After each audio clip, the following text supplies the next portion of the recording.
So today I'm going to talk about why I have decided to vote for Donald Trump in the 2024 presidential election. This video is really not intended to start a whole argument or debate with dozens of people in the comment section and to just, get a whole bunch of hate coming my way. I don't really care if I get hate coming my way, but it's not really like I'm not making this video just to piss people off and to start a whole thing. It's more to really just explain why I've come to that point where I'm voting for Trump and why I think that he is the best candidate in this election. And yeah, there are other candidates besides Trump and Biden, but I don't really care about any of them. I don't even know who most of them are except for Robert Kennedy, and that guy is, you know, not for me. So, yeah, I support Trump because I am sick of just how things have been going the past 4 years, and I think that the way things were 4 years ago, when Trump was still president, was objectively much better. The way that the economy was doing, gas prices, overall expenses, inflation has been going off the roof, and you can say yes, there's some other stuff going on like the invasion of Ukraine and the war in Israel and all these international issues, all these conflicts that weren't present 4 years ago is causing disruption in the global market. I do understand all that, but I just think Biden is a completely incompetent person who is there is probably an 80 to 90% chance that he is definitely going to die in office. There is a good chance that Trump is also going to die in office because they are both very old, but it's not just about age. Biden, the way that he moves, the way that he carries himself, he just looks like an old, frail, just someone who does not belong in the highest office in the world. Like half the time he's just completely incoherent, and Trump can be incoherent too, but it's less of a senile and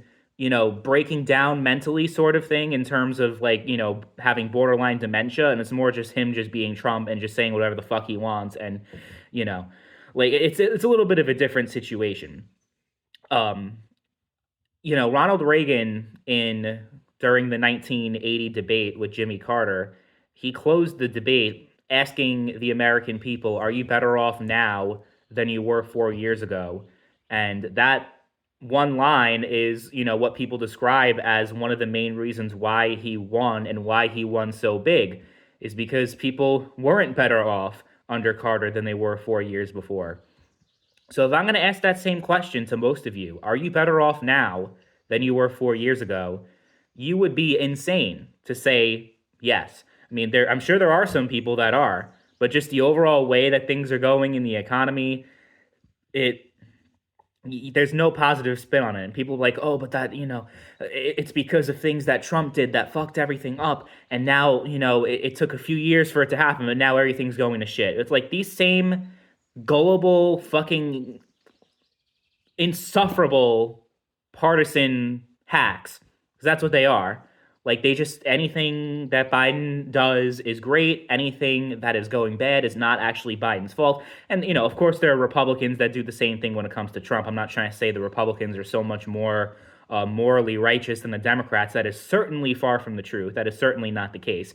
But I don't really take much value in what these people say in their messaging, because if it was the opposite, like let's say the economy was booming and everything was doing great, and like you couldn't say anything bad. Inflation was low, prices were low, everything was like pretty much what they were pre-pandemic in 2020. People would be like, oh, these same people that are saying it's not Biden's fault would be giving Biden all the credit, right? So it's hard. Like, I don't really listen to the news. I don't really listen to any of that bullshit because everyone's got their own spin on everything. But as far as all the shit that's been going on with the trial and all that bullshit, I'm like, yeah, there is no way that any of this is actually legitimate and this is like an actual thing. Oh, yes, we have just decided we are going to charge Trump with all these things, right after he leaves office, knowing he's going to run for office again. And we're basically trying to stop him from doing that. All these different charges, all these different cases regarding a whole bunch of different things, all piling on at once. Even if you do believe that Trump is guilty of at least some of these things, which I do, he is definitely, he was definitely a corrupt businessman that did a lot of shady things, but that's also the vast majority of people that have the amount of wealth that Trump has. let's not kid ourselves. That's just how it is with the bill. I'm not trying to defend Trump and say, oh, he's actually a good person and he didn't do anything wrong. But it really has to do with the fact that it's not about justice being served and actually, holding people accountable. It's more of like, we need to take down Trump by any means possible. And instead of doing it at the ballot box, we're going to try to do it by basically imprisoning him, which I don't think is actually going to happen. I think it's more of just them trying to turn the more of the public against him because the polls are so close. They're hoping if they get at least one conviction, even if he doesn't actually serve time in a prison cell, because optic wise, that would be horrible. It was like locking up political opponents essentially. But just the idea that Trump has been convicted of a federal crime, they're hoping that it's going to get people to finally turn against him and all that shit. And it's just pathetic. It's desperate. And it's just like the two impeachments against Trump. Really? The first impeachment was complete nonsense. The second impeachment, he wasn't even in office anymore. And even if you look at the whole January 6th thing, which is literally the number one point of why Trump is horrible is because of January 6th. Okay. Name anything that he said that actually said, I want these people to storm the Capitol and do all that stuff. He did say he wanted a protest. He said he wanted a peaceful protest, but he never said that he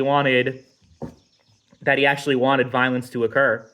He never did, and he never even insinuated that. It's just a desperate attempt to get people to turn against him, for no reason. Because policy-wise, you can't really say anything about him. That's bad. People say, oh, he's against LGBT. He's against people of color. Can't name one policy where that actually occurred. Actually, the criminal justice reform under Trump was really good. And he actually did a lot to uplift people of all ethnicities and all races. And I can't think of a single thing he did that was against gay people. I really can't. When people argue that, it's just a talking point. They don't have any actual facts or they can't point to a single law or policy that Trump has enacted that has been bad for minorities. They can't do it. So I just look at all that and I look at the fact that, things did take a downturn during Trump's presidency, but that had all to do with state governments shutting down the entire economy. It had nothing to do with Trump's actual policies where everything went to shit in 2020. That's the reason why he was not reelected, was because of COVID. If it weren't for COVID, he definitely would have been reelected and it wouldn't even have been close. I mean, I know that for a fact. I don't even need to, I don't have any doubt in my mind that if it weren't for the pandemic, Trump would have been president still. And, the whole thing, the mail-in ballots and all the other stuff. I don't necessarily believe that there is evidence of widespread voter fraud because I think they definitely would have found it. There's no way you can take all the poll workers and all those people, just sweep it all under the rug in all these different states and all the swing states that Biden won and somehow, keep it secret and no. On the other hand, I think it's kind of sus that a lot of Democrats are talking about, telling people they need an ID to vote is actually racist. And it's just such a horrible thing to expect identification when you show up at a poll.